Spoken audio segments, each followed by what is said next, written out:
Hello, everyone, and welcome to The Goat's Eye View with a Behind the Goat segment with Lena and I tonight. I'm just watching the chat, debating where the music was, and through facts, I forgot to put the music on a loop, but it worked really well. No, it was for suspense. It was for suspense. Like, we were going to start in a sec, right? So it's building that tension. We're about to start. Gotta retcon shit. You're really going to enjoy Blades in the Dark. I'm Galway Trainer, the unbenevolent dictator of Helpful Goat Gaming, joined by Lena, who we will talk about our roles in a little bit. But before we get started tonight, we're super excited for the first episode of The Goat's Eye View.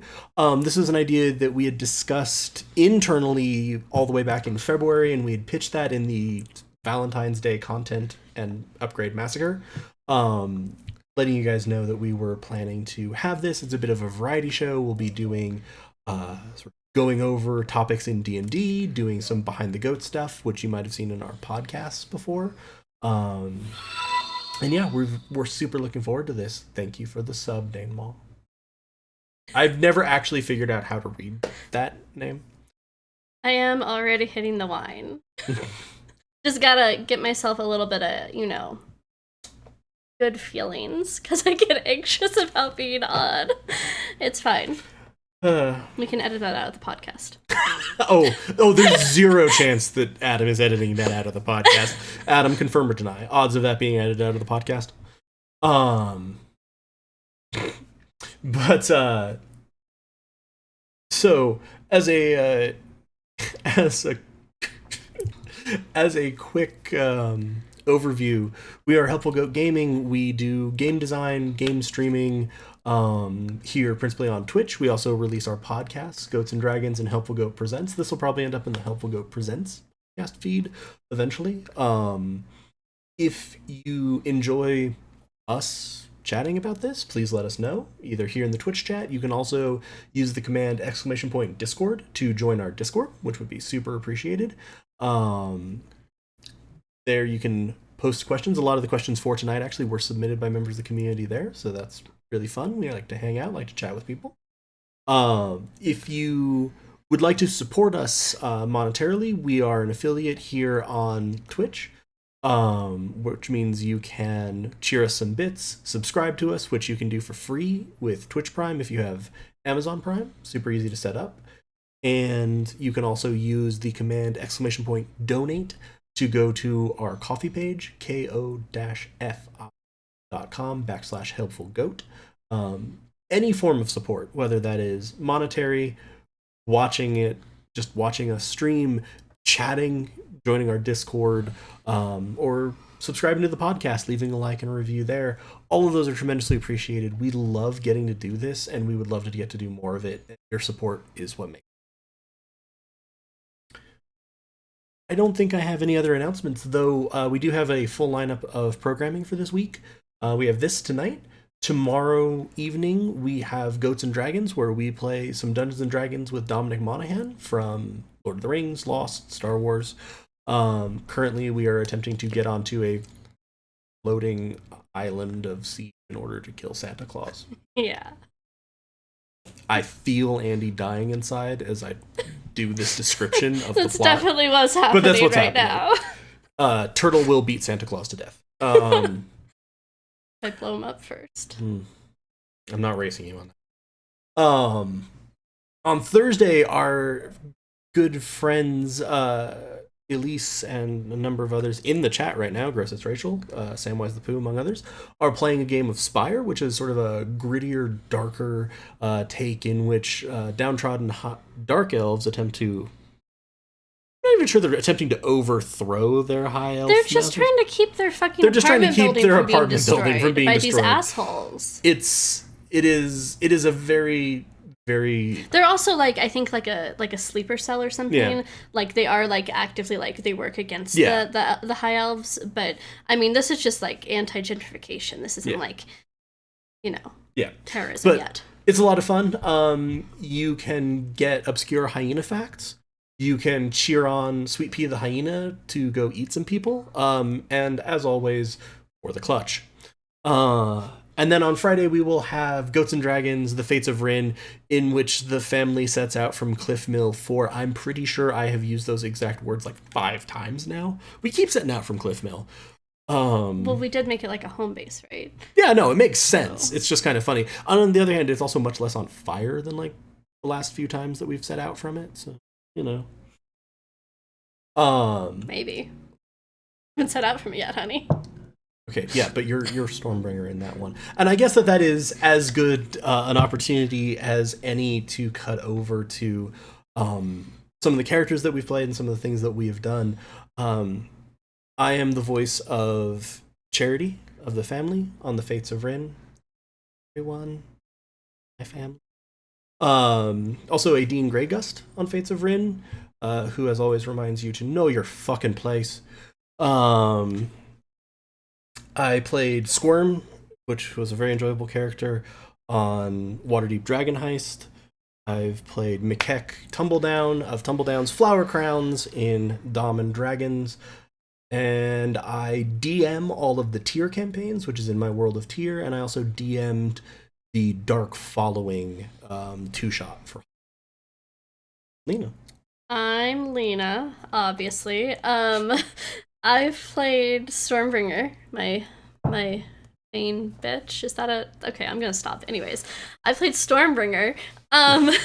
Amelia in Waterdeep. Yep. Sunny in Tier Beyond the Doors. Gloomy in I don't remember what that tier one shot was called. The Raging Storm. The Raging Storm. I think he just said that. Maybe not. No.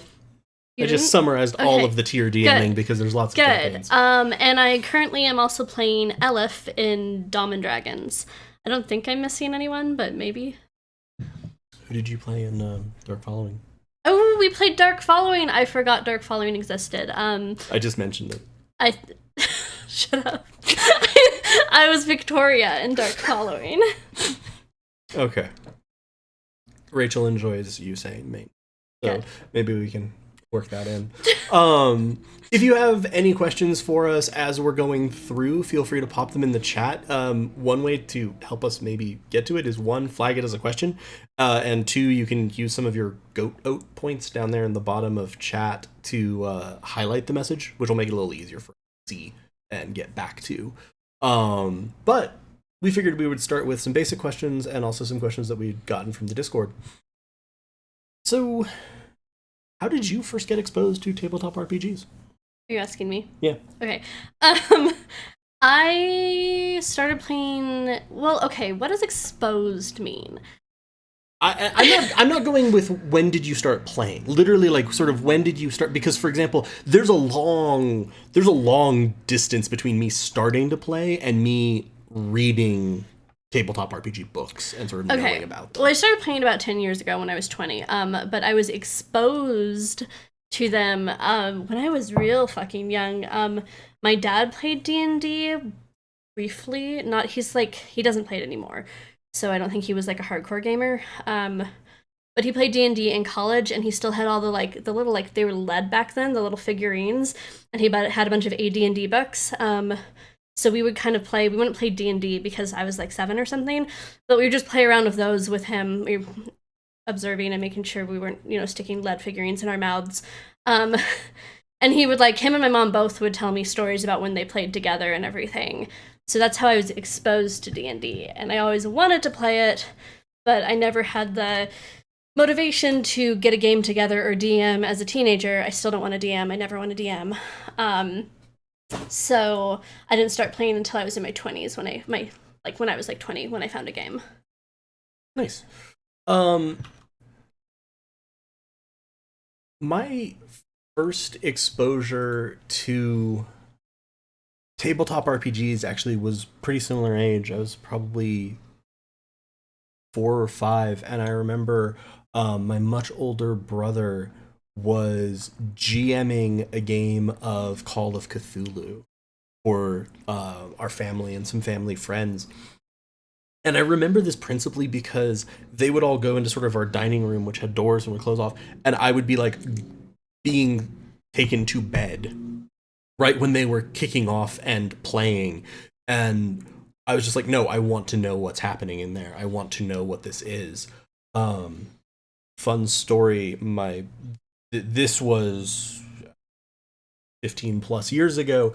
My brother still has GMing regrets about killing one of the characters in that game because they were acting exactly as their character would have. And he's like, no, should have injured them or maimed them. I should have fudged the dice. He still has regrets.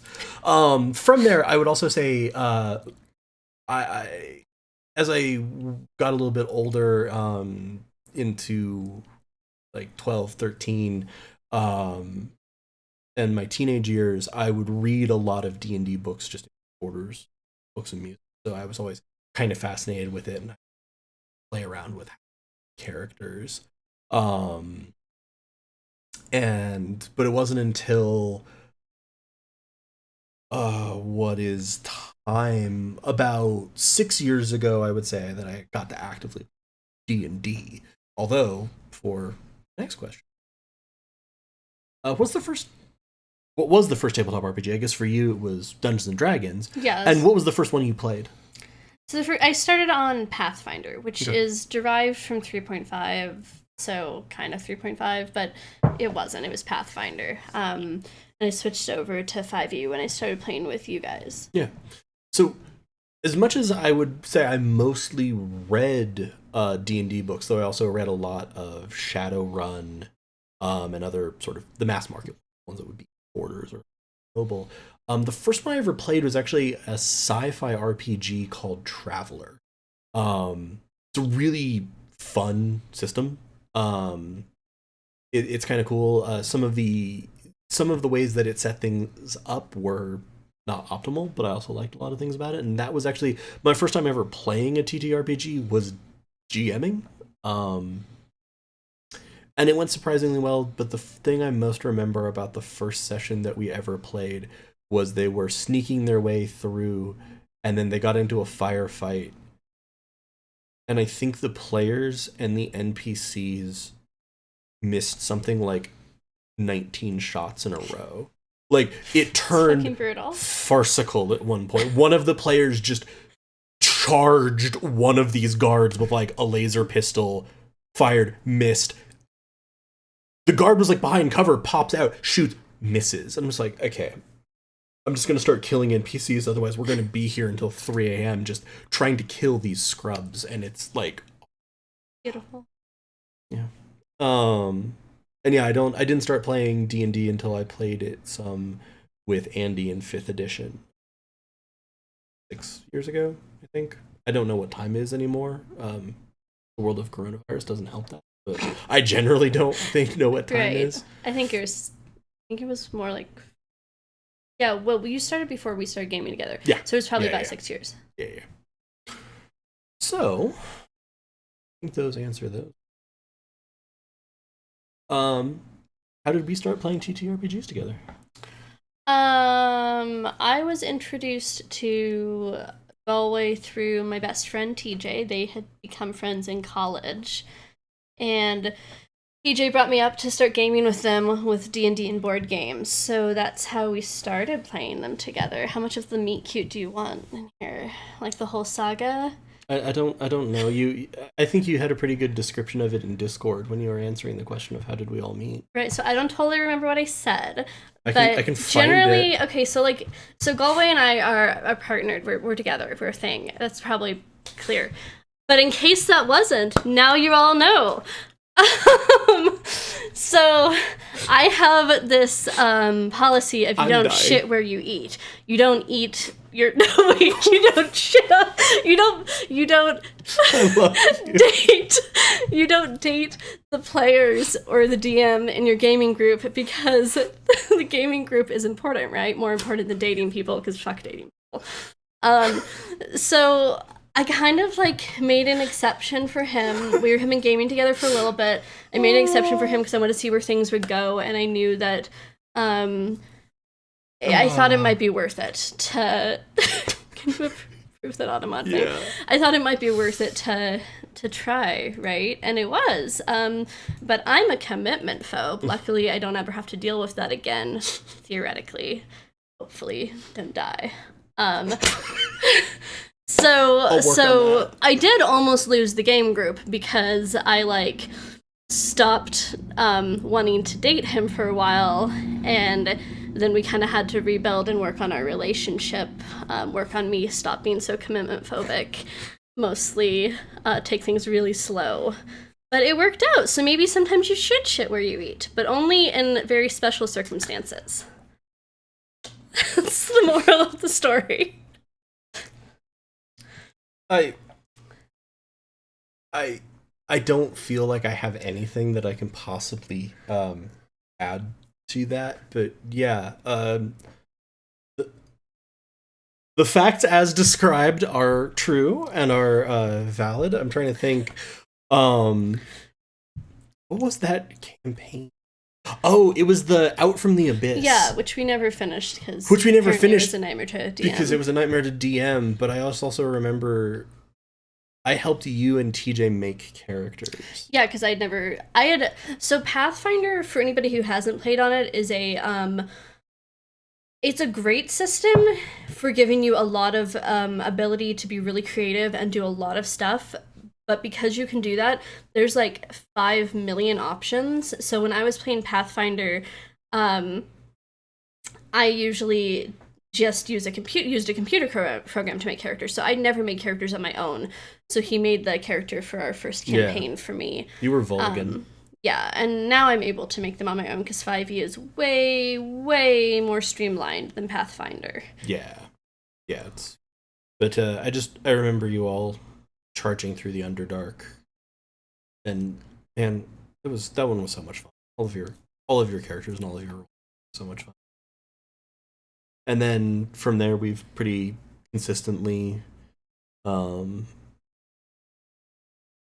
played D&D games together. We've years just on Helpful Goat. See. And this one was correctly. Andy in the Discord asked, "How has gaming / D&D brought you closer together?" Okay, outside of the entire meat cute. I think it's been really nice because D&D / tabletop RPGs in particular are a shared interest, and as anyone who engages in these interests knows, it takes a lot of time. It takes a lot of attention. It's not easy to maintain a D&D group. It's really effortful, but I think that was also really, really nice to have with regard to a relationship. A shared interest. It's a thing that we both engine into. And it's a way to do stuff together. Yeah, I'm gonna steal that answer because it's a good answer and add that it's something for us to focus on or communicate about when things aren't going great. Not like when we're fighting. If we're like fighting, we're not gonna just be like, "Hey, how's D&D?" But like if one of us is like kind of depressed, it's something that we can talk about that's light and casual, but still really important to both of us. So it's given us kind of, I don't know, that. It's given us that.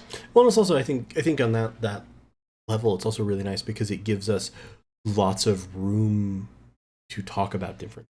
Like, it can be the sort of theory crafting of a character, or it can be talking about a story, or it can be talking about, how might Charity and Strombringer react to these types of things. Oh yeah, also, we'll try to make sure to put like a disclaimer on any major ones, but there is a possibility for spoilers for basically anything that's happened through live stream. Yeah, especially we're going to get into some probably more character-focused questions. Those are probably going to be, I'll try to, not be super hella spoily, but they're going to be kind of spoily. We'll also try to flag some stuff, but there will definitely be some discussion of characters, inevitably.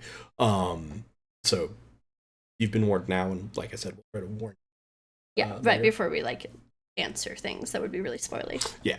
You interrupted yourself. Yeah, sorry, because I was thinking about Stormbringer and Charity. I'm like, oh fuck yeah, right. Spoiler warning. Meant to do.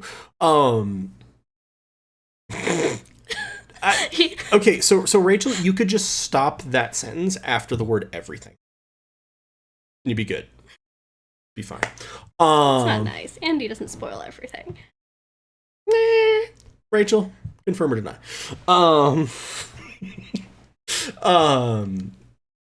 But yeah, it gives us lots of different things to talk about. It gives us things to talk about with storyline. It gives us things to talk about with sort of characters, mechanics, and it can be either sort of going forward planning or retrospective of, oh, wasn't it really cool last time when X, Y, or Z thing happened? Or, God damn it, why has Burbage wandered off alone again? And love you, Adam. But I think that's really, really nice. I think that's really nice to have. I think is one of the reasons why a lot of people are turning to D&D more in this time because, one, it's really connecting. Even if you're playing characters, you're connecting with each other, you're talking about, you're working through things cooperatively. Andy's question didn't just specify tabletop RPGs, just gaming generally. You and I both love cooperative games.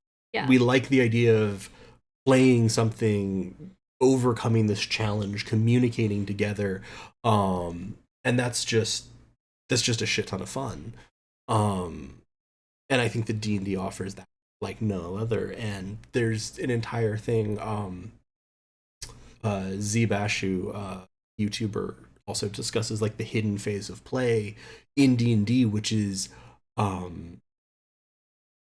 reminiscing about the adventure and the shared stories. So going back to the very first campaign we ever shared a table on, for that group, Salt Man will always hold a place in our hearts, as you were a half-orc paladin, I think, who was occasionally not so great at the details, like kind of Strombringer version 1. Yeah, I was gonna say it was beta Strombringer, not in the sense of secondary, but in the sense of testing. But very literal, and you needed to find someone whose name was like Vismir Salt Baron. I'm pretty sure his name was Saltman, okay? It was not. Pretty sure it was. And the group, and I just remember this moment as the group is like debating, okay, how should we approach this character, and what story should we use, and how should we try to get him to like help us, or I don't even remember, help us or threaten. It was probably threaten him. And you all saw that he was being attacked by someone, and you just describe yourself taking off just square across the city plaza, bellowing "Salt Man" at the top of your lungs, and it was great. And it's one of those things that, again, that's just etched into our group's memories. Mr. Fluff being a, literally sourpuss, went to Boxic Ranger, as Grosh got all the attention for being bulky, fiery, and honorable, a thing Mr. Fluff was not. But that's it. It's a really nice thing to have. It's a nice respite from the world outside and from bad news in the economy, health-wise, the world generally. So Australia's not still on fire. So I think that's a really great part of it, and I think that we would say that both the interpersonal side and also life in general. Yeah. D&D helps with life. Yeah. Thank you for the question, Andy. J-Step 1. So I actually didn't prep answers for these. I did put them together sort of into a document. I don't like the ellipsis, Monty. I'm worried about that. But I sort of organized them a little bit thematically. So the first one, they're a little more trivia and sort of our opinions on things. And then I think the latter half is going to be more theory and how we play. But so J-Step 1 on the Discord asked, what D&D class/race are you most like in real life? You answer that first. I need to think.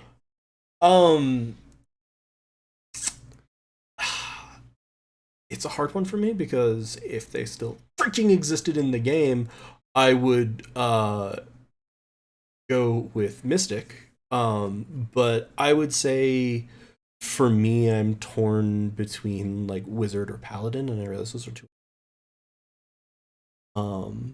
If you still want Mystics, we could just choose to ignore Wizards of the Coast about things, and then you could still have Mystics, and I could still have good healing spirit. You're not getting good. I love you. It's not happening. But I give you all short rest. Yeah. Yeah, probably something in based, certainly. And as for race, I've always had a hard time with that, because it's like, okay, am I being asked that mechanically or flavor-wise? Mechanically, something that probably boosts int and doesn't live forever. So maybe like variant human. If thematically,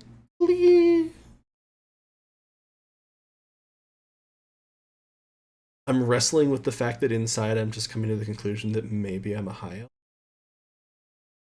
and I might need to. some wine? I know you love wine. God, you no. love wine. He loves wine, you guys. I do not love.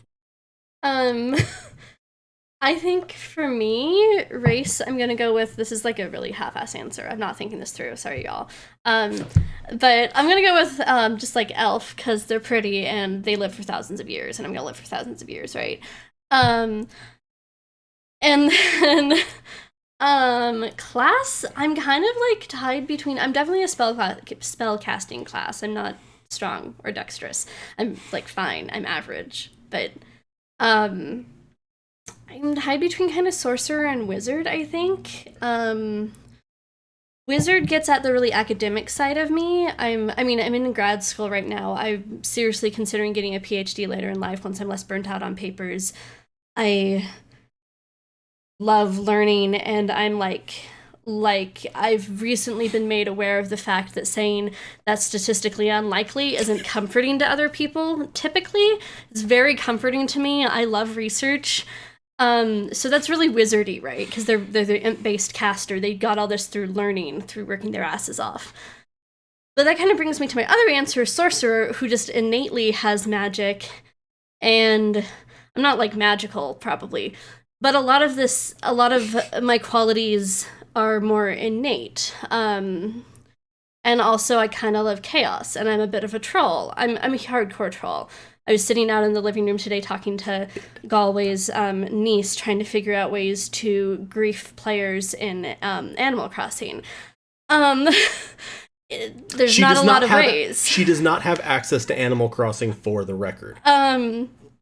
So I think I'm kind of a mix of sorcerer and wizard. I'm the chaos, and I'm the innate qualities that you get with sorcerer, but I really love learning for the sake of learning. So I'm also very wizardy. I finally accepted that I'm a Ravenclaw. I wanted to be a Hufflepuff for most of my life because I just wanted to be nice. But I guess I can be a nice Ravenclaw. Yeah. Possible. The other answer, and this was a class variant I thought of a little bit ago while you were answering, is another one that they haven't officially made, but there's a subclass of Artificer, which was based around thought and memory and information. Basically, your tools were like calligrapher's tools, and you worked with information, you worked with knowledge, lots of things around memory. That one would be a pretty strong one. I think I answered this back on the 30 Days of D&D. My favorite damage type is Psychic. So I like the messing around with the mind. A question we have to answer, because Honey, you know what's your favorite damage type? I mean, fire. Is that there a damage we go. type? Yes, it is. Okay, fireball. Fireball is my favorite damage type. Until I can get meteor. I think that your answer is actually fireball is your favorite D&D. Yes. It's not the damage type or the spell or the class. It is your favorite D&D. Yes. I was just trying to remember. Oh, sweet Jesus! The next time we level in Dom and Dragon, suddenly Mikek has to look out for friendly fireballs. I know. I'm so excited. I don't want to storm siege Santa until I have fireball. I need fireball for this. Mikek and his -1 to Dex are like, yay! You're fine. You have a shell. That doesn't help. It helps. Just go inside your shell. No, does not help. Okay, whatever, Tor. Gives me disadvantage on Dex saves. But if you're inside your shell, things can't hurt you. I hope you make this case as passionately to Andy. He doesn't listen to me when I make cases passionately. He just thinks it's funny. But I will. Sam in the Discord asks, what's our process for character creation, PCs and NPCs? Why don't you answer PCs and then... Yeah, I guess I don't do NPCs because I don't DM. So for PCs, I usually figure out what class I want to play. And then I figure out... Usually, I think I can't think of what I do now. I think usually I kind of figure out what race I'm going to play next, and then I come up with a character concept around that. I'm not like some other people who play D&D who just like have a ton of characters always that they want to play, that they've thought through the backstories and stuff, even if they haven't built them. I have a couple that I haven't gotten to play yet, but usually it's stuff I kind of come up with when I like I pick a tone and a vibe that I'm going for and how I kind of want to feel and be. Like with Amelia, I wanted to just be really dark and down and monotone. So I built a character that made sense for that around that vibe. Strombringer, I wanted somebody who would get to, I don't know if these are spoilers. I don't think these are spoilers. I don't know what spoilers are. Strombringer, I wanted somebody who would get to be kind of, you know, turn my fucking brain off sometimes, and also really caring, but also really amoral. That all sounded fun to me. Elef, I wanted to lean into the fucking chaos, right? I wanted to blow shit up. And then I needed to think of some ways to kind of ratchet it back a little so that I can play in a party with other human beings without them hating me. But so I think I kind of like, I pick a class and sometimes a race, and then I kind of just pick a vibe that I want. Sometimes the vibe comes first, and then I pick the class. I think race is basically always last for me. I think race is almost always like a mechanical decision for you. Yeah. And then backstory grows out of the vibe. Like I build a backstory that fits the tone I want. Yeah, because like I feel like I'm trying to remember with Amelia, because we talked about it, you had the vibe first that also, and then you kind of had the vibe, the class, and the backstory, at least the big elements of it, almost simultaneously. Because you had her vibe, you had sort of why she was that way, and then that led you to, oh, her goal would be this, so it made the most sense to be an artificer alchemist. Yeah. So yeah, I would say you start either from you mechanically want to play a class, or you have sort of a vibe that you bring out in a character. I am one of those people who has a giant backlog of characters that they want to play and will never play. Because time is a thing, and it's a limited resource. I think I have a thing. Added to the list of things that aren't things, in your opinion. I have a philosophical argument. Oh God, no! Please no. But I think I approach them either mechanically or sort of that vibe or that feel of a character I want to enact, and it can kind of depend. Squirm, for example, was I wanted to play a monk. I literally started with I want to play a drunken master monk who is like a 6-year-old 2-foot tall kobold, because having a deeply alcoholic 6-year-old kobold sounded fun to me. How'd you added the kobold? Yeah. Deep alcoholic 6-year-old. Nope. Nope.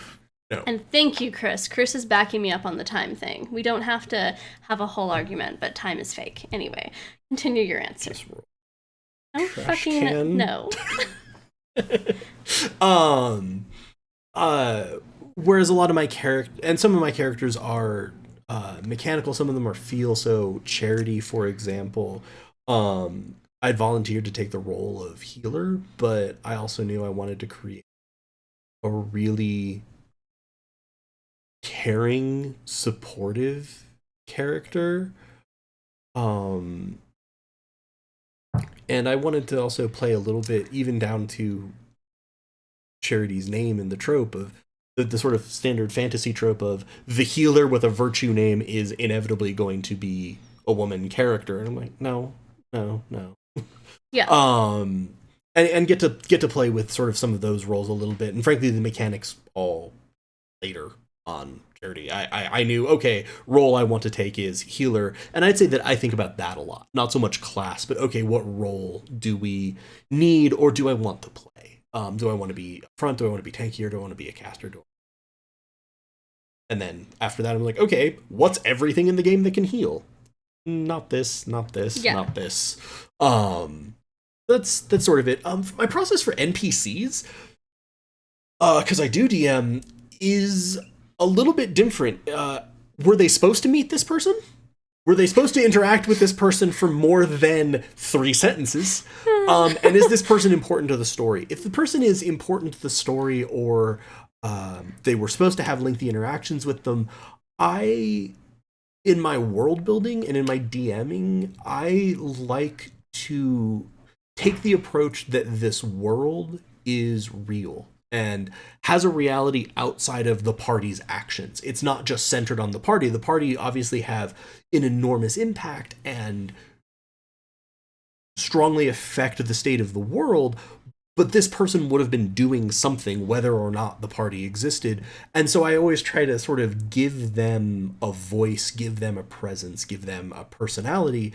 And I'd also say, compared to a lot of DMs that I've seen or that I've heard about, the vast majority of my NPCs do not give a great goddamn about the party. They're neutral. They're neither friendly or hostile. Yeah. It's like, why? Why does this person would not really care? You're interacting with them. If you're nice to him, he'll probably be nice and kind. If you're mean to him, he's probably going to be shitty to you if he can. So that's sort of a big thing.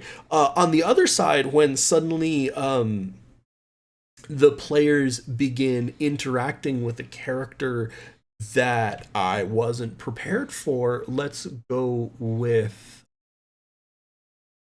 the shopkeeper in Swift Cross for Tier Beyond the Doors. Where the fuck is Swift Cross? That's where Vithry lived.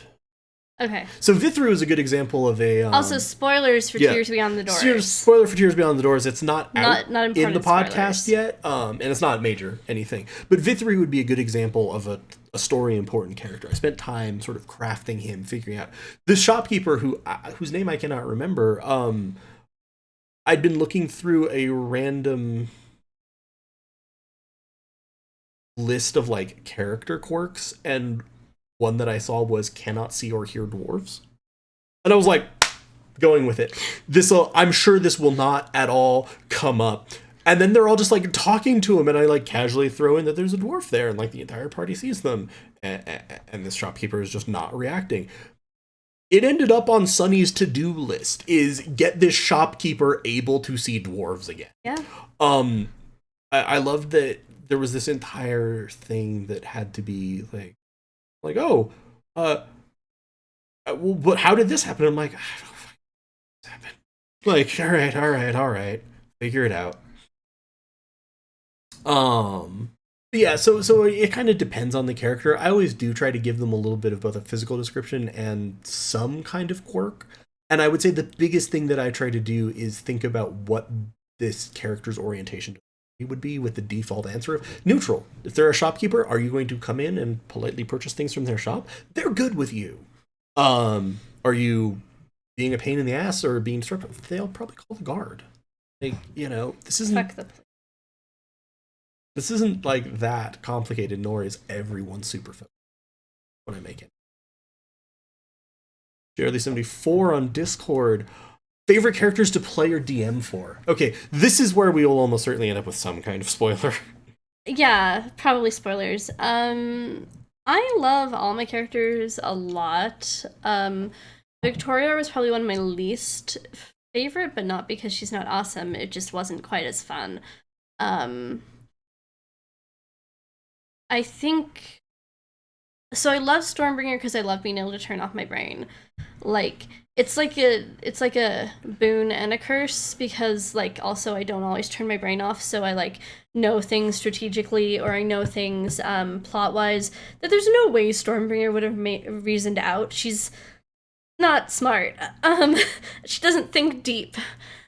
But I love... It's a really nice break from...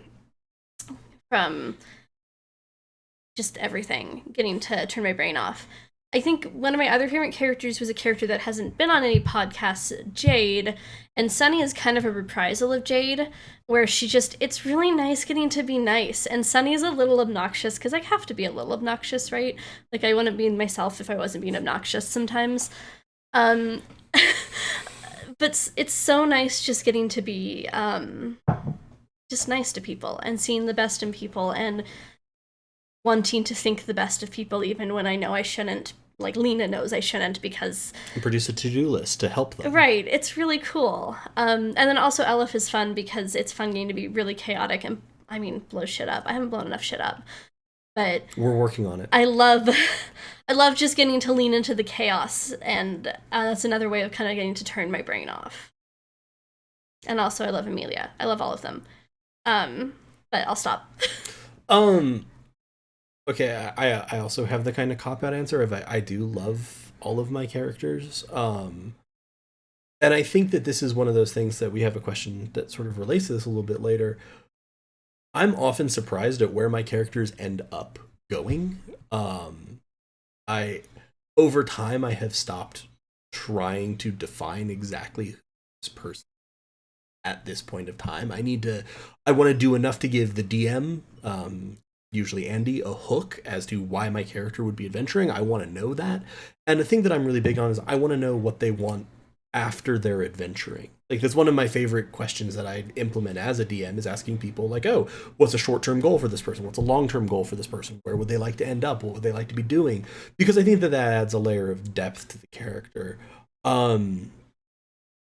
I deeply enjoyed getting to play Squirm. I think kind of for similar reasons as Strombringer, even though it kills me a little bit not to be the party like voice and strategist. I am usually the face and the strategist. But Squirm was just so much goddamn fun that his entire morality of there's good people, there's bad people, you punch the bad people, you try not to punch the good people, if you do, buy him a drink. Squirm's voice was a lot of fun to do. It was fun to get to be really gravelly. He also has one of my favorite lines of all time in the finale of it. And he ended up having a nice little character arc about personal growth. And yeah, again, definitely spoilers for Waterdeep Dragon Heist. Squirm's relationship with Amelia and what that looked like and how that got enacted. His friendship that was incredibly meaningful in the end to both of them, and also I think was a catalyst for both of them growing in different ways. It was just a ton of fun to get to enact and play and be in that headspace of. I of course love Charity. I also actually deeply love playing Mikek. It's a real relief getting to play a character with a deep voice who isn't just gravel. Because Charity, especially when I'm remembering to really lean into the Charity voice, is significantly higher than my voice. And it makes it really hard for battle scenes as Charity, where I'm like, yeah, no, this isn't, voice doesn't like. Favorite characters to DM for? Shit. Dark Following, haha, McLaughlin. That was meant to be a horror two-shot and creepy. I just stepped back at some point. Like, this character was just making everything creepier for everyone, and it was fucking amazing. It was really good. I really encourage you to go watch the Dark Following. It's just a two-shot. It's super quick. It's in the Ghosts and Dragons podcast. It's a lot of psychological horror, so be okay with that. A lot of impossible spaces. That was a ton of fun. I love doing that. I love all of the little shitheads in Tier Beyond the Doors. I even love Rook. Shitheads. I even love Rook and Sunny as they're sitting there arguing in the first episode to try to like figure out like, oh, maybe we can just stay in here for years. And it's like, no, the plot is pretty clearly suggesting you maybe don't do that. That is one of my most favorite things to do, is to derail DM's plots. It is a blast. It's so much fun. Nope. And yes, sorry, Adam, I don't even remember what I said, but yes, it's in Helpful Goat. Back with all the other Halloween one-shots. That one was a lot of fun. I'm trying to think other characters. One Shoe was a ton of fun. Yes, Chris, I see you in chat. One Shoe was a shit ton of fun. I do not know how you managed to maintain One Shoe's energy over the entirety of a fucking 5-hour one-shot. Yeah. And also basically never stop singing. Go watch that one-shot too. One Shoe was worth it. Is also helpful present. correct? Yes, and I believe that Raging Storm is actually in the podcast right now. Amber Heart Mystery is in there. I would also say in terms of favorite characters to DM for, basically any time I see a player have a character and that the player and the character are both sort of bringing curiosity about the world, curiosity about the story, and their own way of engaging with it, getting confirmation that Chris still sings the song. It's just really rewarding. It's really rewarding to DM. I enjoy it. I even sometimes when like your engagement is trolling, etc. You engage with the world really deeply, and it's a lot of fun.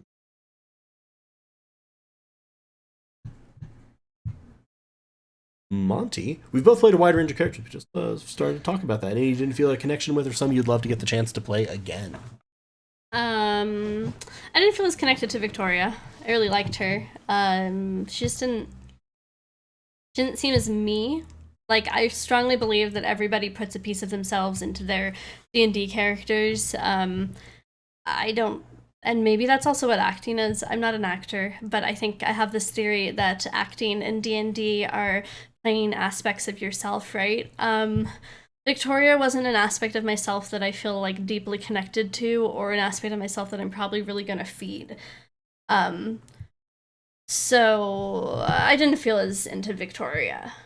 Who have I stopped playing? Amelia. I would love to play Amelia again. She was a very strong aspect of myself. She's the counterbalance to the sunny side of me, and I would fucking love to play Amelia again. This minor spoiler, but sticking fish hooks in, I think it was a dwarf, consensually fish hooking a dwarf to see how many we could fit. And in like the second episode or something, really early on, was one of my favorite things I've ever done in D&D. He was into it. He wanted it. Consensually fish hooking. This wasn't it wasn't sexual. I'm making it sound sexual. It wasn't sexual. You're making it sound real sexual. It's real awkward. Anyway, it was really fun. I loved Amelia. Yeah, I didn't feel a connection with. I don't think so. I've ended up I would also say that I haven't played in as many one-shots, and I think that part of it was Victoria for you was in a one-shot, whereas you probably would have molded the character to be more of an aspect of yourself that you wanted to feed and that you wanted to play. I feel like sorry, I'm just watching Rachel have a meltdown in the back.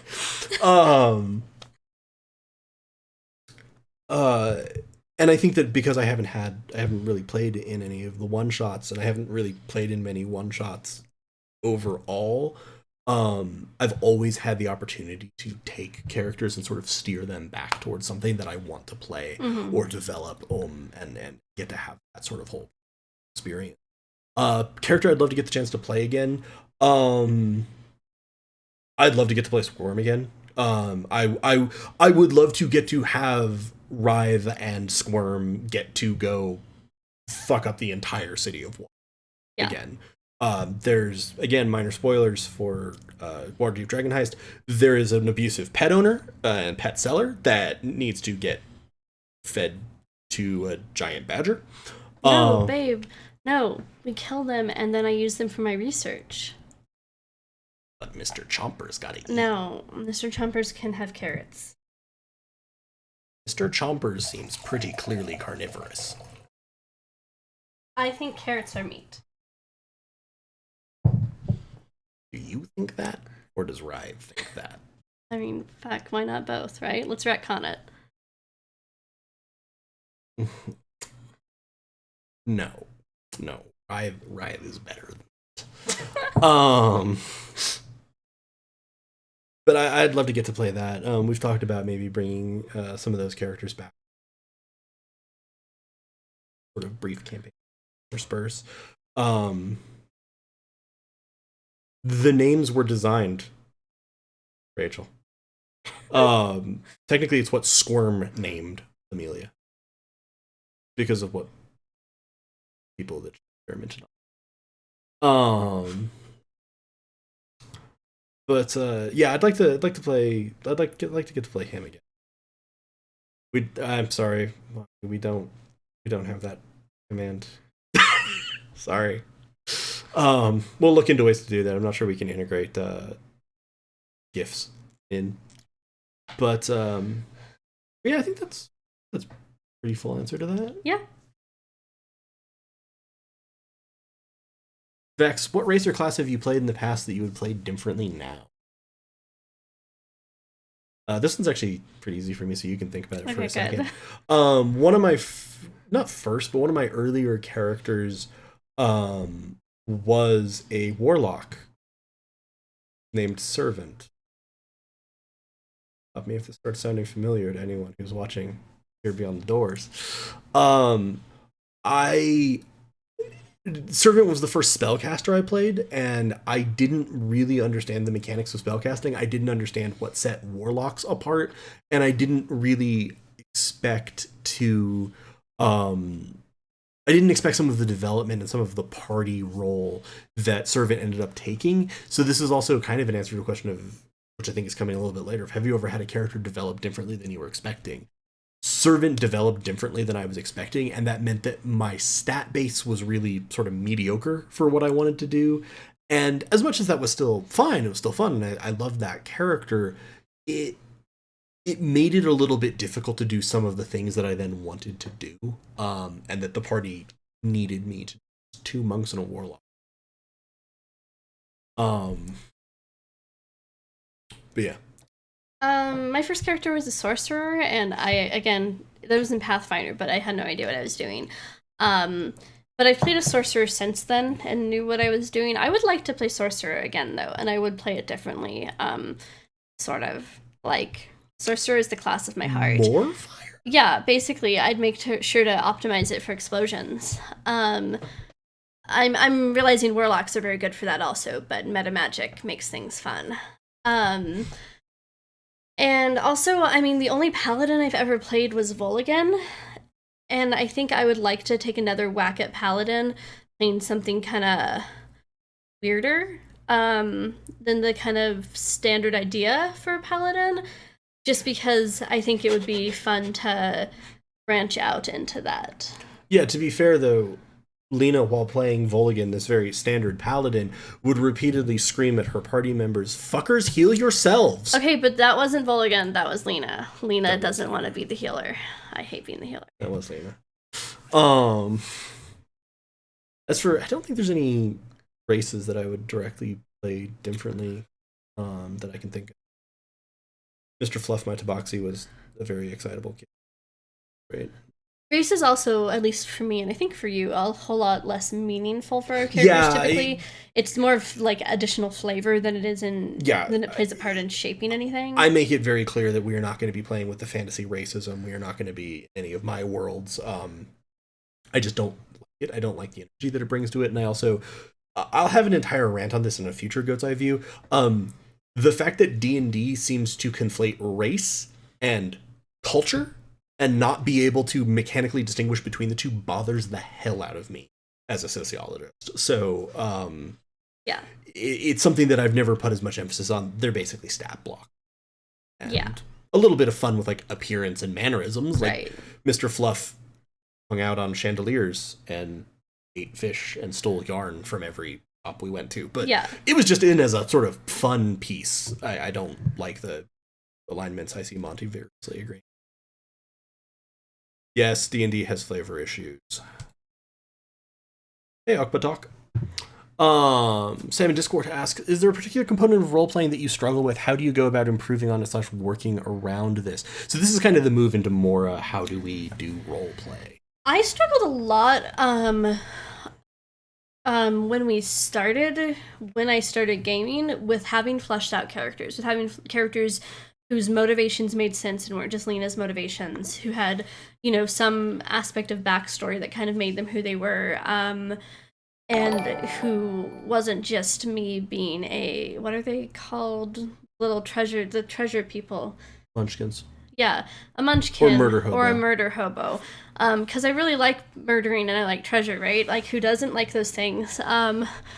But I struggled a lot with that when I first started. I feel unsafe. I think working on improving it has been putting more thought into my backstories, actually still going with a vibe and a tone instead of a backstory to start with, but putting thought into why I have this vibe and this tone. Writing small notes for myself that I have in a really easily viewable space when I'm starting a new character, so that I can really quickly glance and be like, okay, those are my motivations. That's why I'm doing this. This is what I want. And like Strombringer, I've been playing for so long. It's been like 2 years or something that I know her back and front. I know, is that like an idiom? It is now. I know really well what her motivations are at any given time. Elef is still harder for me because we just started doing Dom and Dragons, so I just started playing Elef, so I reference those. And then I think also it's just been kind of like a natural growth, partially from doing Twitch and the podcast, is I want to be good. I want to be interesting. I don't just want to be a murder hobo. I want to live up to all the amazing actors I'm playing with because they're really good. So it's been kind of just pushing myself to lean into that growth.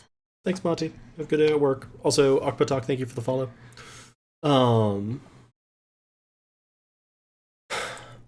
I think that if there's a part that I struggle with, and Andy occasionally like calls it out when we're playing,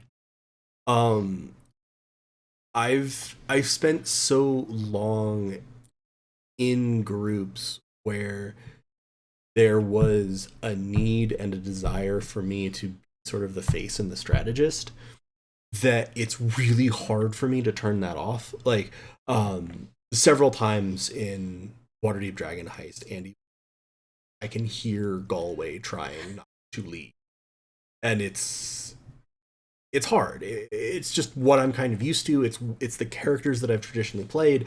It's also where because of my first character, who was not dumb or anything, but they were not particularly intelligent, I've made sure that beyond not dumping int, I think I usually go with a 12 int, because I'm like, god damn it, I cannot stand Galway seeing these connections and there being no possible way that this character should see them. Isn't it kind of fun to just turn your brain off and be like, whatever will be will be. If the party burns, the party burns? No, I take care of all of you, no matter what character it is. I mean, that's very nice. Sometimes you just gotta lean into the chaos and the results. I love you. And so that definitely came up with Squirm a bit. I would also say that one of the things that I don't know if it's a thing that I struggle with, because I'm pretty good at separating, I would say, character knowledge from player knowledge and meta knowledge from character knowledge, which we're also going to talk about a little bit later. But I'm trying to think of how to say this. As a player, not just opting for sort of this ruthless efficiency of combat in 5e, I mostly love the role play. I love the exploration. You know, the Wizards of the Coast talks about 3 pillars: combat, exploration, role. I love exploration and I love the role play. The combat's fine, don't get me wrong, it's fun. I like getting to go out and I like getting to fight things. But you talked some about gaming and other types of board gaming. I do a lot of strategy board gaming and a lot of tactical board gaming, and it's like D&D isn't that, so it's a relatively easy system to solve, and sometimes I have to try to remember to step back from that. And one of the ways that I think I've tried to do that is try to integrate more role play into the combat, and just not having it be a rushing through it, but like, okay, let's, instead of just trying to minimize the time spent in combat by ruthlessly nuking the ever-loving hell out of this thing in a perfectly optimized manner, let's draw this out, but add some role play to the encounter itself. Also, hello, Rafondamando. I think I said that right. And I think that the big thing that I do in working on this, improving it, is just always trying to center back on that question: what is this character doing? What does this character want? One of my favorite things, which which was a thing that I came across, and I'm sure there are guides online that have it, but I came across it independently when I thought about one of my characters, Writhe, who I loved them. They were a great character, but I was like, shit, this character's arc either ends with them dead or just adventuring until they're dead because they don't have anything past that. And I realized that once I added even a simple question of like, what does this character want to do in 5 years? That sort of horrible interview question, where do you see yourself in 5 years as you're hiring people for your party? But it added a lot of depth and nuance for me in the character. I'm like, no, this character wouldn't do that. They want to do X, Y, or Z thing. That's what they want to do. And like, this isn't particularly spoilery, but again, for Waterdeep Dragon Heist, that is in fact this kind of question of what does this character want to do? What is this long-term goal? Is basically Squirm's entire character arc, is thinking about that goal and thinking about what that means and what he actually wants to do. And that was really, really enjoyable to get to play. So I think that that's probably the main way that I work on it, and it helps tie things back. That's also been you touched on one of the most helpful things for me for being able to develop my characters more than I used to, is you and Andy both have started with new characters asking a few like primer questions, like connections they would have, what their goals or motivations are, and that really helps me think about those things more, and then gives me something concrete to be like, okay, this is what I want. Yeah, and like my side of that was literally based out of almost my realization that I couldn't answer those questions for Writhe. I knew their background. I knew why they wanted their short-term goal, and I knew what that short-term goal was, but I realized I'm like, there's just nothing past that. And to be fair, Writhe was also a revenge arc, so that almost spoke to that of there was a hollowness past that, and that's why I ended up okay with it for that particular character. But I started getting way more conscientious about trying to ask, what's a little victory? What's a thing? Like, one of the questions I think I frequently ask you guys is, what is something that this character is proud of? What's something that this character is ashamed of? Because I think that adds a really nice, fleshed out element of getting you to some of their values without just doing like roll a d6 and there's my bond and these are my ideals. And it's like, yeah, that's a great system. It's especially great if you're rolling a character up quickly, but there's so much more to that. Like, what are you proud of?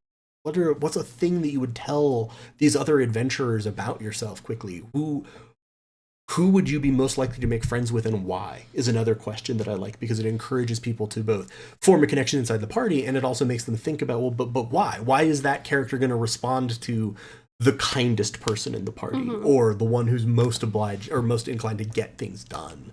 And I think all of those. Have any of your characters ever made a decision or developed in a way that you were not expecting? This is from Monty.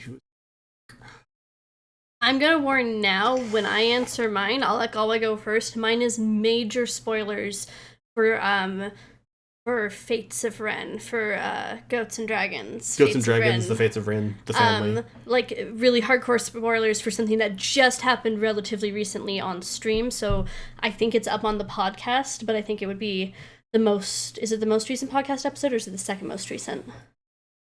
Do you even know what I'm talking about? I probably know what you're talking about. I'm not sure where we I just realized like you didn't I'm not sure where we broke those episodes. Anyway, so it's hardcore spoilers. If you're not caught up in the podcast.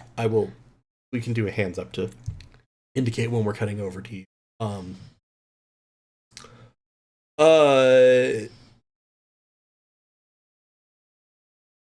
Decision or develop in a way that you were not expecting. Okay, hey, let's have some more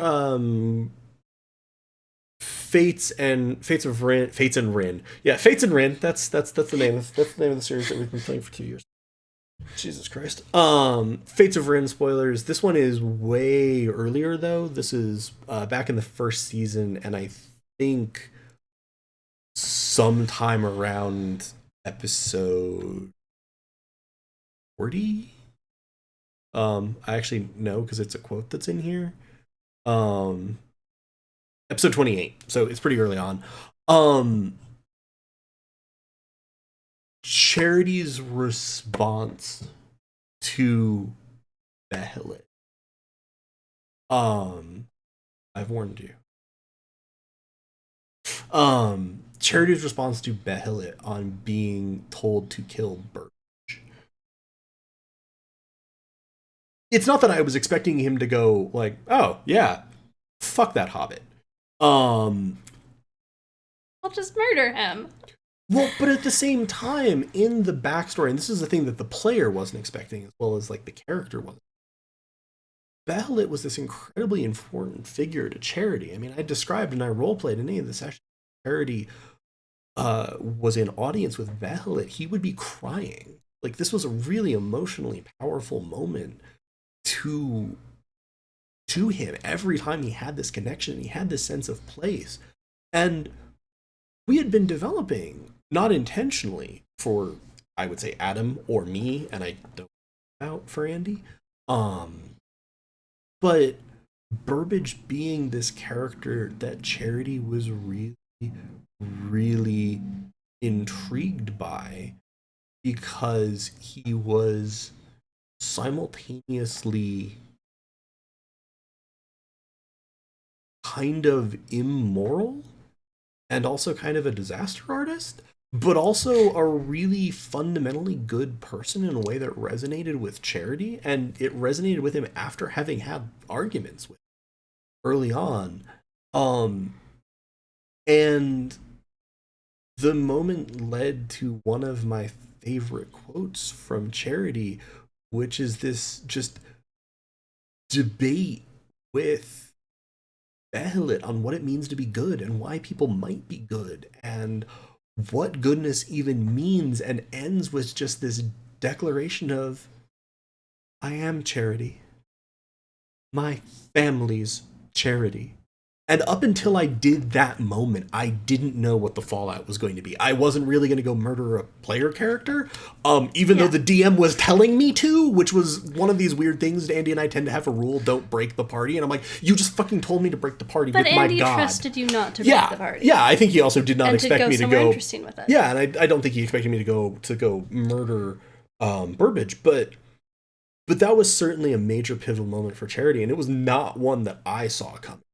I didn't expect Behelit to demand that. I didn't know what my response to that was going to be, and exactly how we were going to play that, and that's where I love that sort of first flicker of this defiant in Charity of no,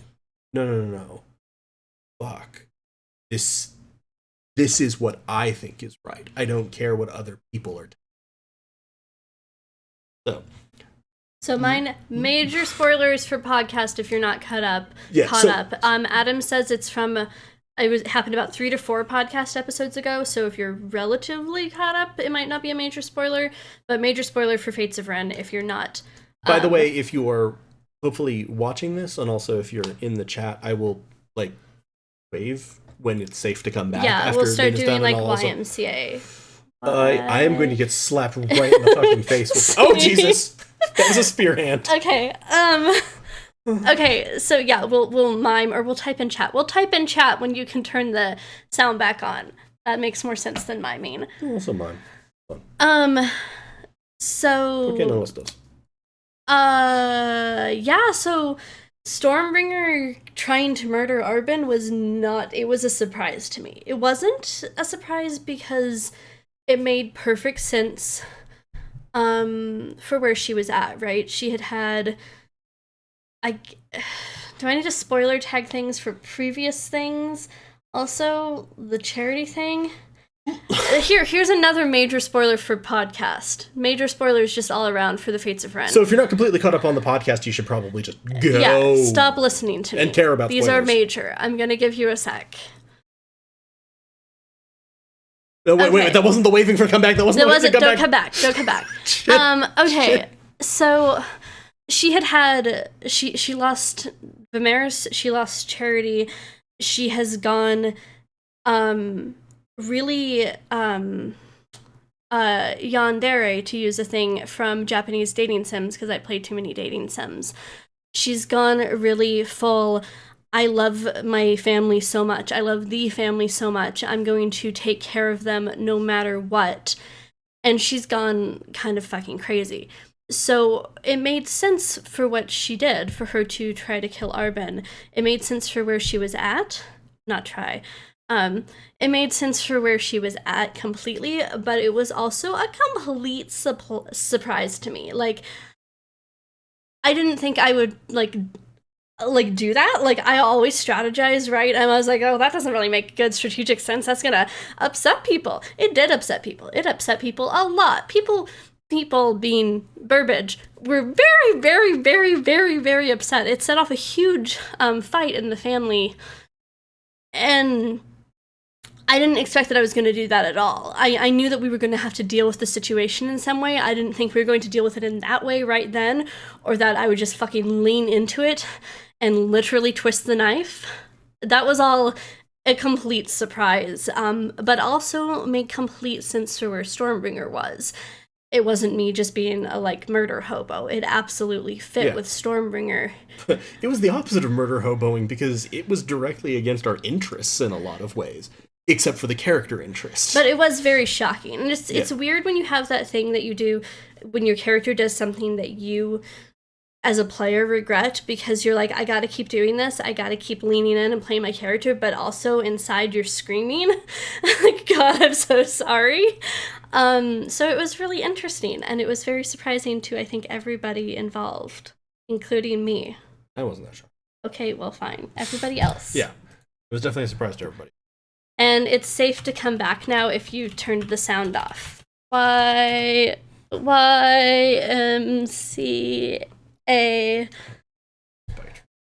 Okay.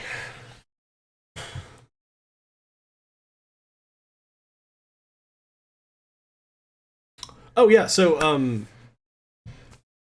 Rafonda Mondo, yeah, I had seen your question, and yeah, Rachel had asked something pretty similar, so we can answer it for both of you right here, and I can get my cursor off of that. How do we go about not metagaming? Is it a struggle to make a decision that goes against what you want to do, but you know is what your character would do? So it's and I would break that into two questions. Yeah, that's two questions. So I go about not metagaming by, I think, focusing on my character motivations, like we've talked about like 5 minutes ago, whatever. It really helps a lot. It helps a lot also to... I don't think of D&D as a game I'm trying to win, so I don't need to, like, look up cheats, right? And I don't need to metagame to win this game. It's not a game to win. It's a game... I'm not fighting with Andy. We're not adversaries, or Galway when he's the DM.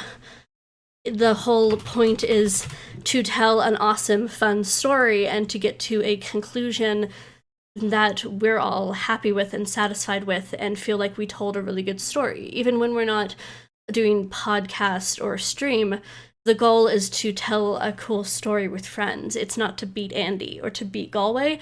So that helps with the metagaming because I don't have that desire to really hardcorely metagame.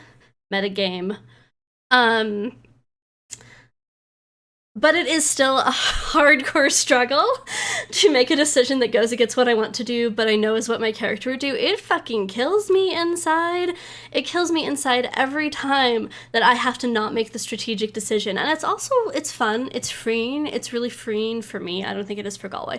It's really freeing for me to just get to be like, fuck, let's see what happens. I play board games with a really fuck it mentality, and I definitely kind of bring that into D&D sometimes. But it is hard. It is like painful to know I'm making a decision that's going to result in bad things for my character or the party, but it's absolutely what my character would do. Yeah. I think that metagaming, I've tried to get really good and really rigorous about separating what my character would know, like what Charity knows versus what Galway knows. And this is especially true for me with most combats because I DM, and one of my favorite books for 5e is the Monster Manual. It actually has a ton of great flavor in there, and I just like paging through it. There's lots of fun art. But that means that there's just like whole sets of stat blocks that I basically know or halfway sort of remember, and it's like, oh, I remember seeing that this thing is resistant to fire or blah blah blah. And I think that the system that I tend to do with that is I try to be really clear and really explicit when there is player knowledge that the character shouldn't have. Like, I try to flag that for Andy, and you'll probably, if you've listened to stream or the podcast, you'll hear me doing that of, okay, I know this. There is no reason that Charity knows this. There is no reason that Squirm knows this, blah, blah, blah. So I'm going to go ahead and do this. And I like to try to flag that, because the other thing that that does is sometimes we will have monsters where then I can have an open conversation with Andy of, could Charity have figured this out? Could Squirm have figured this out? Like, I feel like there's enough of a hint here. This is a, no, I'm not even going to make it a spoiler. At some point we have a fight with the family where there's creatures sort of emerging from fire. And I think I even say to him, I'm like, okay, so given that Charity's not a moron and he just saw that thing come out of fire, he's probably not going to think fire does a lot to it, right? And he's like, yeah, no, fire is not going to hurt this thing. And I'm like, okay, that's a good way of trying to maintain what the player knows. That thing resists fire, and go, no, but I have evidence for that as Charity. Charity is not an idiot. Let's go ahead and just go with, I'm not going to try my fire spells.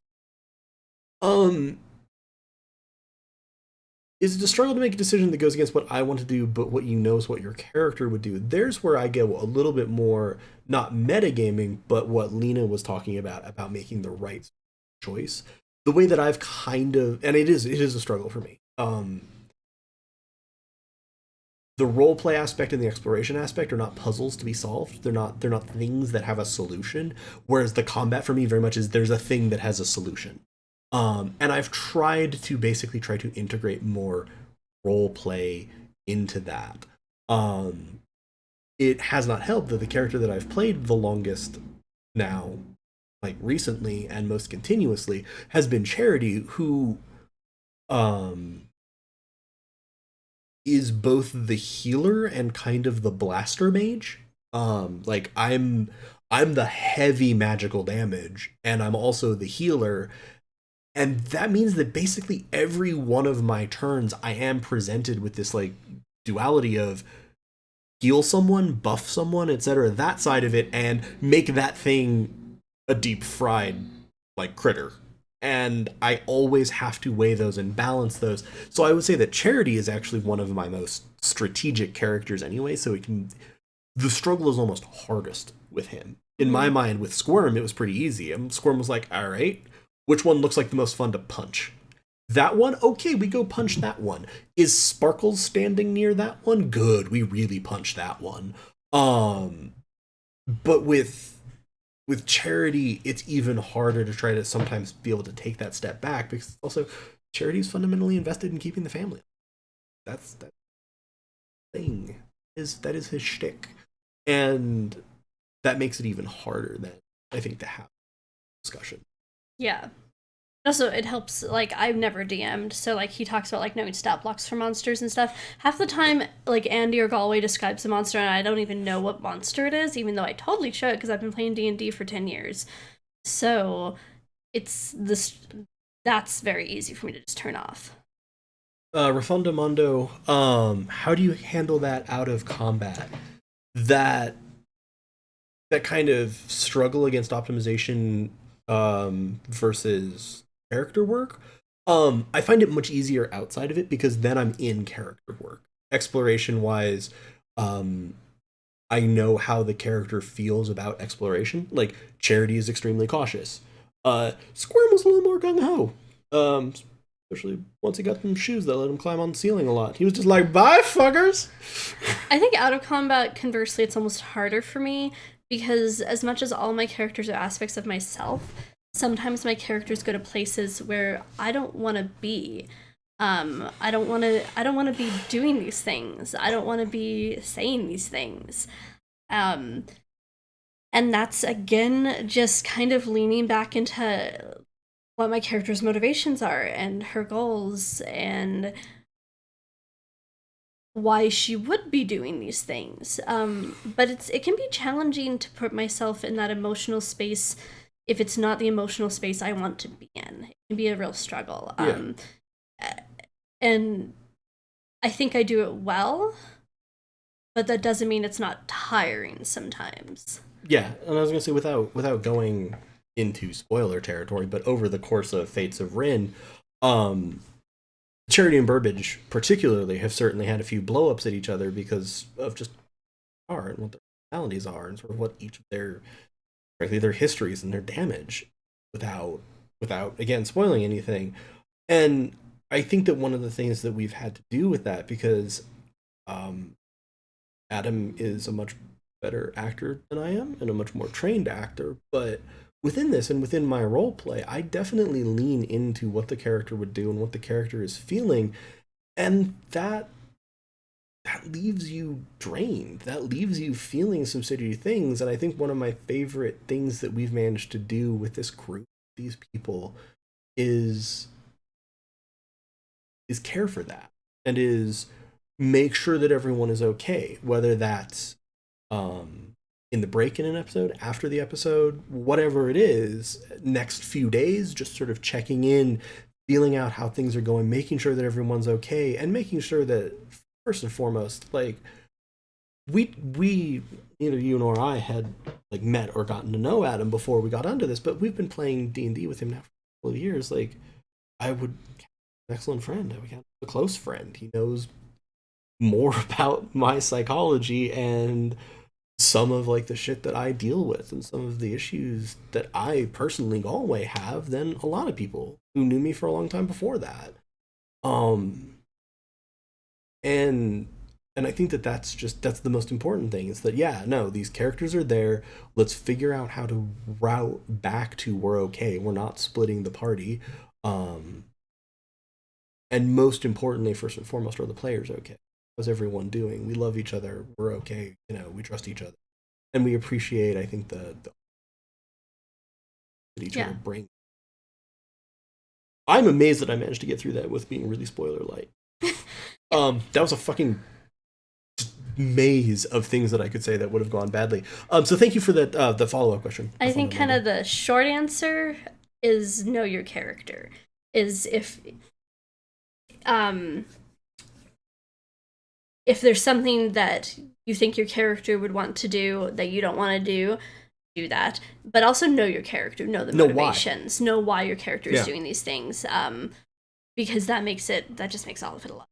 Yeah, and that's why, like, again, the bonds and the links and all of those things that they have in the player's handbook are great, but I encourage you to actually think more about questions that even though they're not very deep, it's not like produce a 15-page backstory, but something like, what's an achievement that your character is proud of? What's something that your character is ashamed of? It doesn't have to be horrifying. This isn't like, oh, you murdered your entire family, or you utterly failed in something and you caused like your family to fall into financial. It can be really small. It can be like fucking stole something when you were 5 or blah blah blah. But it means something that's what your character picks as the thing that they're ashamed of. And I think it gives you really great context. Yeah. So answering some of those questions, I think, makes all of those other things. Yeah. What's been your most memorable fail? Actually, you would ask about. Now, does that mean? How are we taking this? I'm taking that as like actual like roll a 1. Okay, you mean a crit? Crit fail? I don't know if that's what she meant, but that's how we're taking it. That's fine. I just wanted to make sure we were at least answering the same question. And my answer is I have the memory of a goldfish and can't remember any of my ones off the top of my head. So we're gonna have Galway answer that while I think for a second. Oh, okay, no, wait, I have one. I have a good one. It's not from the podcast or the stream. This is in my Pathfinder days. I was playing a barbarian, a half-orc barbarian, and we were coming up on this encampment. We were on the top of a dune, so we were sneaking up like on our tummies, watching them. And then the plan was, since I'm the barbarian, the plan was for me to charge down first, the spellcaster, I forget which class, was gonna enlarge me, and I was gonna, lead the charge of us taking out, I don't know, like these gnolls or something. I don't remember what they were. Probably gnolls, because it was in a desert. So he casts enlarge on me, and this is running down a dune. So I have to make it would be an acrobatics check in 5e. I don't know what it was in Pathfinder, but I have to make a save to see if I'm, making it down that hill real good, or if I'm kind of, really noticeable or kind of stumbling, going slower. And I roll a 1. So I end up tumbling down the whole hill, doing damage to myself on the way down. I come to prone in the Knoll camp, and they just, they stab me. So I spend the whole battle unconscious, the tank, right? Just rolled down a hill, screaming the whole way, and spent the whole battle unconscious at the bottom of the hill. It was hilarious and terrible and amazing, and also kind of boring to sit through a whole battle being unconscious, but hey, my party handled it okay without me, so that was good. I'm having a hard time coming up with one. There's one that it must have been a failure because otherwise I don't know why I wouldn't have. But with my first character, a dual wielding fighter, dex fighter, Lucian, who incidentally, as a minor spoiler, I'm not. It's kind of spoilery, but I'm not going to go into enough details. If at some point in Fates of Rin you hear Lucian get mentioned, it's that Lucian. Fighting, and I just remember ending up. I think I got critted and it knocked one of the weapons out of my hand, and then I fumbled the other weapon away. So I'm a fucking dual wield fighter with no blades left in my hand. And I just remember Lucian basically like, fuck it, grab dagger, jump across, just like, like, no, we solve this. But it was a deeply amusing fail, because I'm like, no, I'm this incredibly dexterous, very proficient, like, battle master fighter. I have none of my main weapons left. Fuck it, pull out the butter knife, stab him to death. Vex from Discord, what is least favorite, or what is our least favorite creature to fight? This is so lame, but kobolds bore the hell out of me. I am so sick of kobolds being the thing that every level 1 character fights. Please stop throwing kobolds at me. They are boring. They are so uninteresting. I'd rather take something that's really challenging and has a lot of ability to use a lot of strategy and kick my ass, over a little tiny lizard person. Squirm resents these remarks.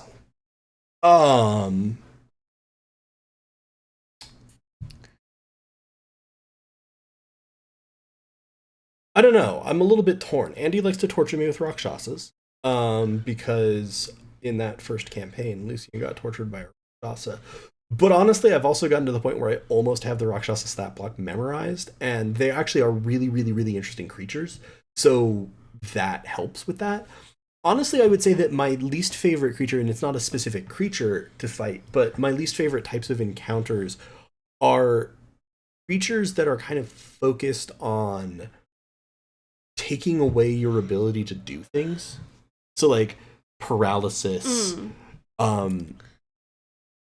perfect stealth, any of these types of things where I'm like, no, fuck it. If I'm going to fight, if I am going to devote an hour and a half to this 18 seconds, because right. D&D combat time, y'all, I want to actually fight something, and I want to get to do it. One of Vreth, who was character I've mentioned a couple times, they were a rogue fighter multi-class, so they were a sniper.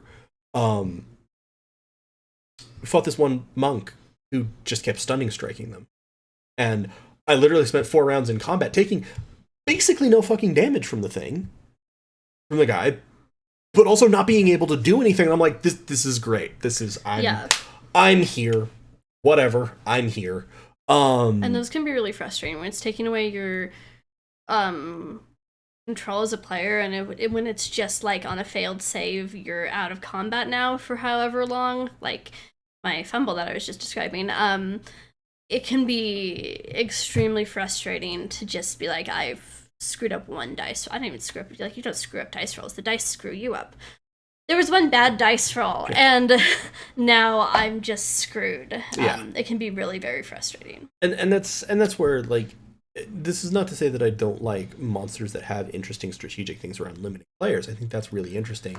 It's just there are sort of a handful of monsters or abilities that aren't strategically interesting. It's just like your crowd controlled out of existence, or oh, you're just not doing this thing that is your entire fucking thing, and it's like, like, you know, and that's where I would draw the line between that and saying something like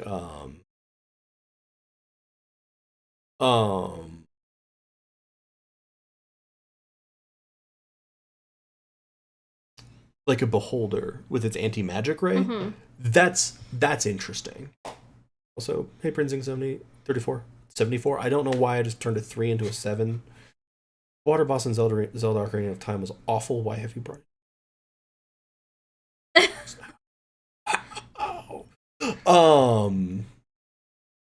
See, and like in D&D 5e, actually, I kind of like fighting weird creatures because there's always the possibility that you end up with the, like, curse. I want to be a werebear.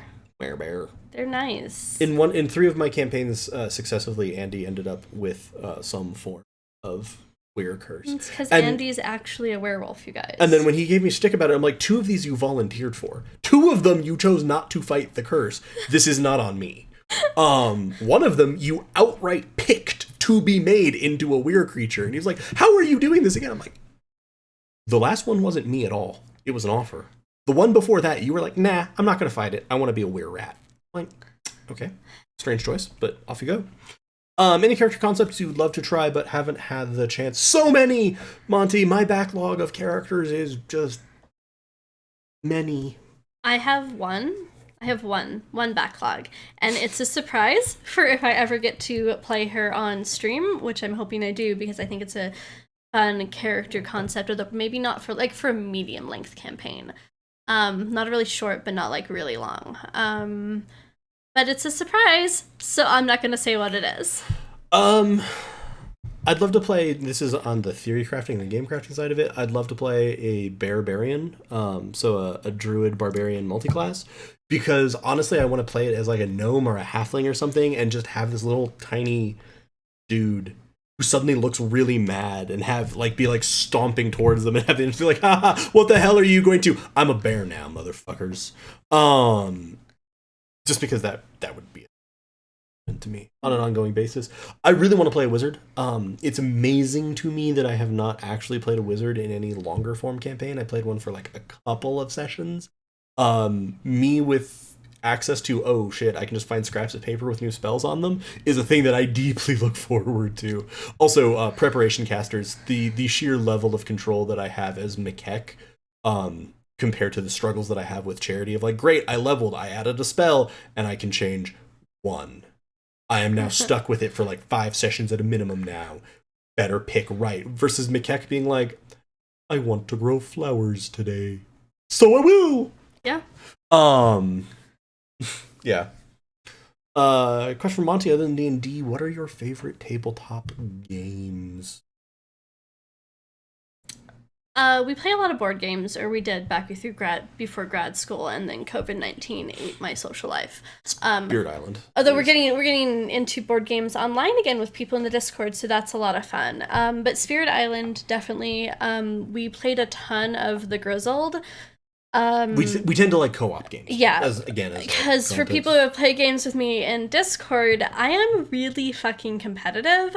And shouty. Like, scary competitive. And, like, it's, like, all in good fun. Like, I love my friends. I don't think I'd make ad hominem attacks. I did call someone Hitler, but we were playing Secret Hitler, and she was Hitler. So it doesn't count. But co-op games make it so that I'm getting really competitive with the game, not with my friends, which can be a little exhausting for my friends sometimes. So yeah, The Grizzled, Spirit Island. I love Dixit. I love Hanabi. Mysterium. I don't love Mysterium as much. I like Mysterium. It's not like on my top 5. Fair. Well, you've just said 4, so if you're going for a top 5 list, you got one more. And Rachel, I never trust you because you're sketchy as fuck. And also, you're usually lying to me. So. Just generally. just generally lying to me. Betrayal at House on the Hill, even though it's not a well-balanced game, but we haven't shit, played that in a long so time, but I love it. It's a ton of fun. Yeah, that game's a ton of fun.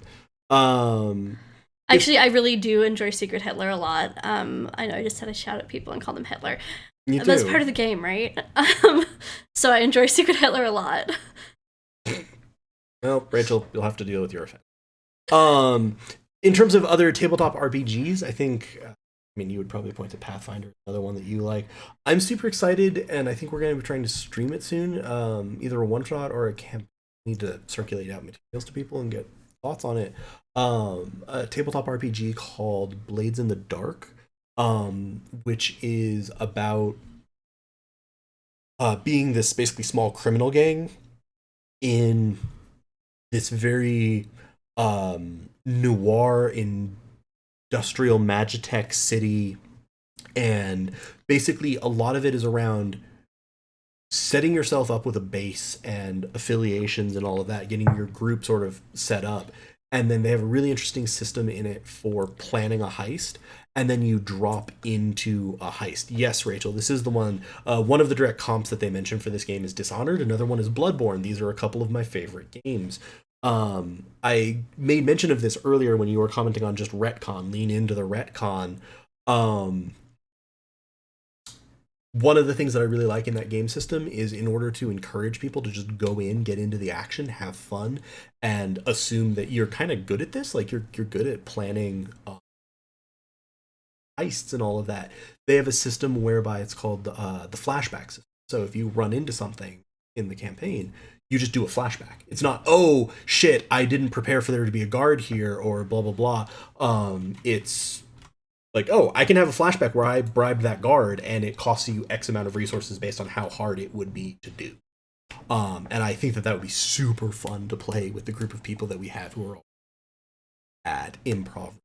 A lot of stuff. Monty had a question on what are some plans Helpful Goat has for the future. This is one of them.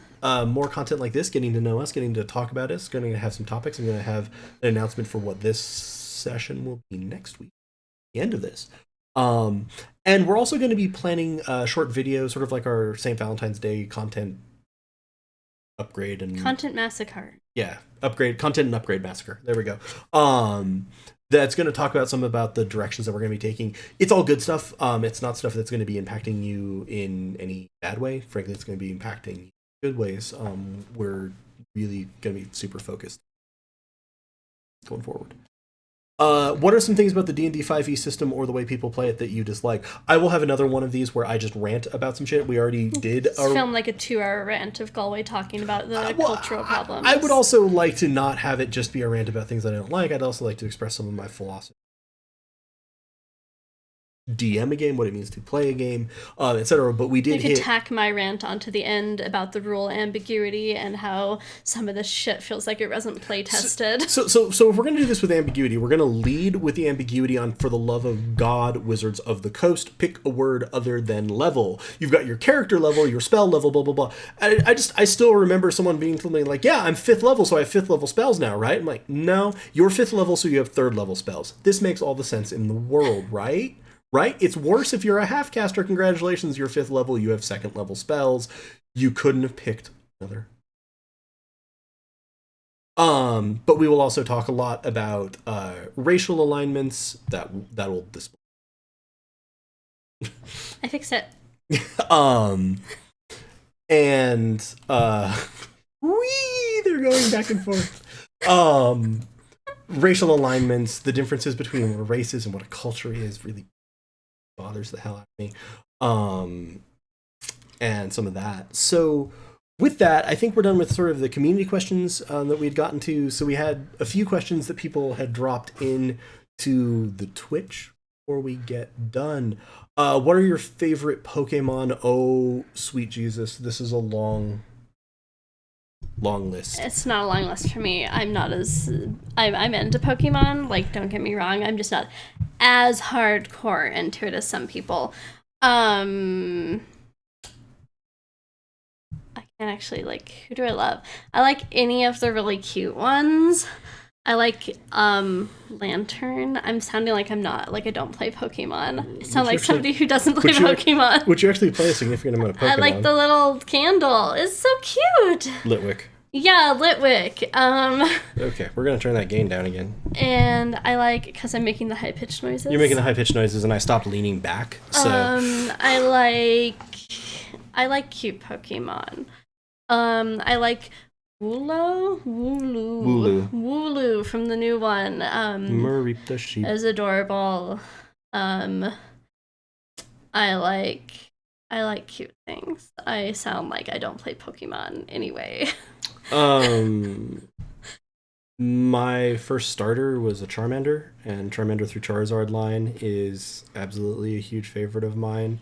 If I had to pick my single favorite Pokemon, it is unsurprisingly, given that my screen name is Penguin Griffin, Piplup, and the Piplup 2 Empoleon line. One of my favorite Pokemon I discovered are actually water starters, by the fact that I almost always take fire starters. And I'm trying to think, weirder / like more, I don't know, offbeat / not as like legendary or starter Pokemon. I love Malamar and Inky. I love Dragalga because I love the art and the design of that Pokemon. And I'm trying to think. I thought of others. I really like Dratini and Mimikyu. Mimikyu. I like them a lot. I have stuffed. I can't reach my stuffed animals. Yeah, there's a stuffed Mimikyu up on top of that. And a stuffed Dratini. And a stuffed Dratini. Oh, also Murkrow. I'm a huge fan of Murkrow. It was since Silver got released. There's a plushie of Murkrow as well. But yeah, so those are maybe some less starter / legendary. Monty has left, so maybe we'll do this, but you should go grab the plushie. Monty was asking about my stuffed animals. I have very few stuffed animals down that you can actually reach, but I'll grab the octopus, though Monty won't be able to see it anymore because they left. But they'll be able to see it if they see the VOD, and you'll also be able to show them, play some games with them. Wow, that was really creepy because I'm looking at the Twitch mod view, which is on a delay, and I'm like, how is Lena behind me? She's next to me. It's an octopus that Galway got me. And then also my adorable elephant. And I have a lot more stuffed animals. I'm not actually an adult. I'm a child who has skinned an adult and wears their skin. So that answers Monty's question. Yes, it is an octopus. That is in fact an octopus. It is very cute. There's also a stuffed penguin. Though they said hurtful things. they just said octopuses were better than penguins. It's not hurtful. It's very hurtful, and I'm trying to put it behind me. I think this was Rafondo Mondo had asked, have I ever tried to make a monster race into a player character? I really, really, really, really wanted to play a Drider one time, and he wouldn't let me. So that's my story about that. He was like, no, that's not a player character race. And I was like, you don't have to give me its stats. I can just look like one. And he was like, no, Lena. And that was it. That was the whole conversation. He sounded exactly like that. Why am I a monster in all of your stories?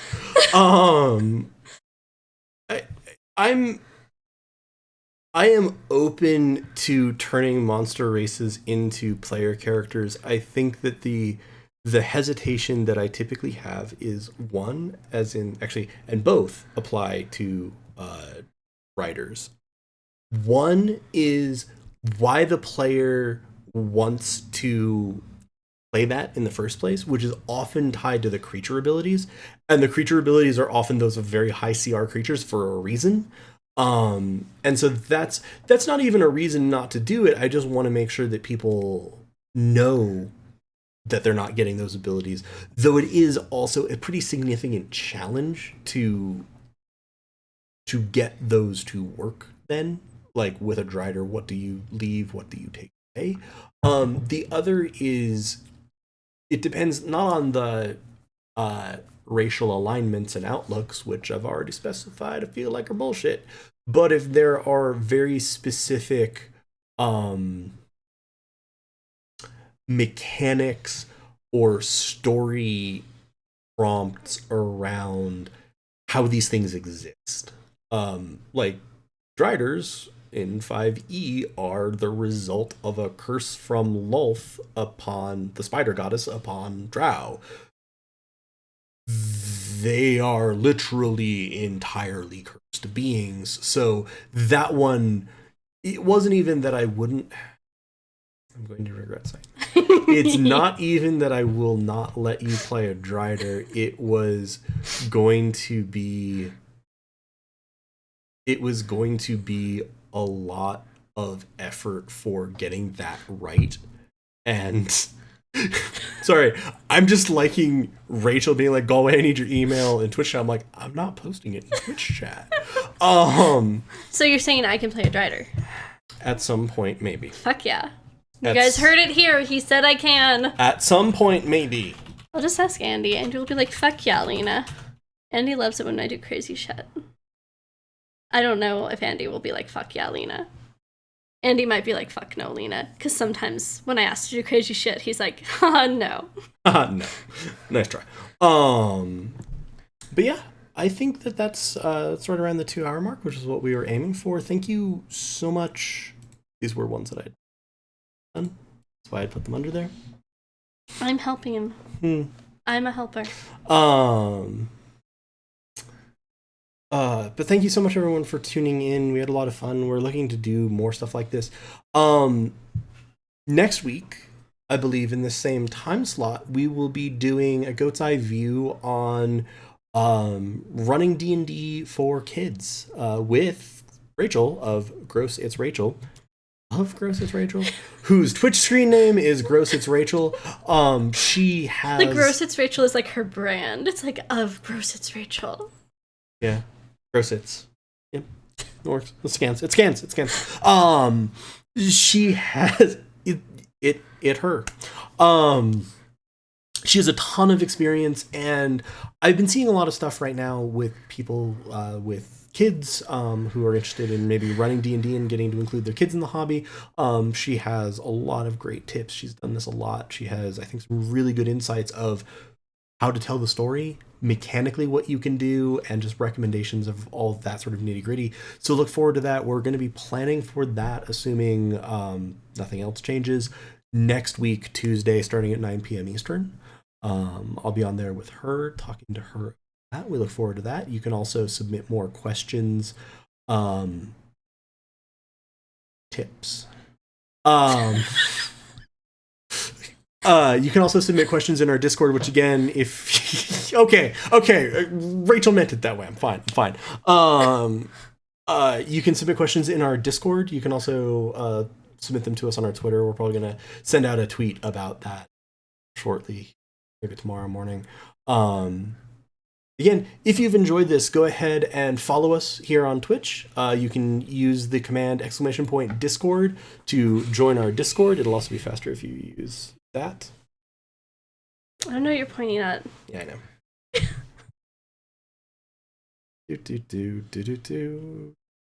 Wow, it's very broken in this view. Do your outro. I'll just type it. Where did it go? It's okay. I'll just type it. No, you won't. You can go to our Discord using the Discord command. It'll post a link. It's up there in the chat in a minute. You can also donate to us on Ko-fi. Any support that you give is incredibly appreciated. It makes a huge difference to us. We're a small independent game design firm and game production firm. Your watching makes a huge difference. You coming and chatting with us makes a difference. We hope you enjoyed it. We want to be doing more of this, getting to talk to you guys about gaming, tabletop RPGs, life generally. So, anything else, Lena? No. All right. Well, thank you so much for watching. From Lena and I, and from everyone in the Helpful Goat community, we hope you have a wonderful evening. Hope you stay safe and be well. Love y'all. Bye. She's getting aggressive with the camera.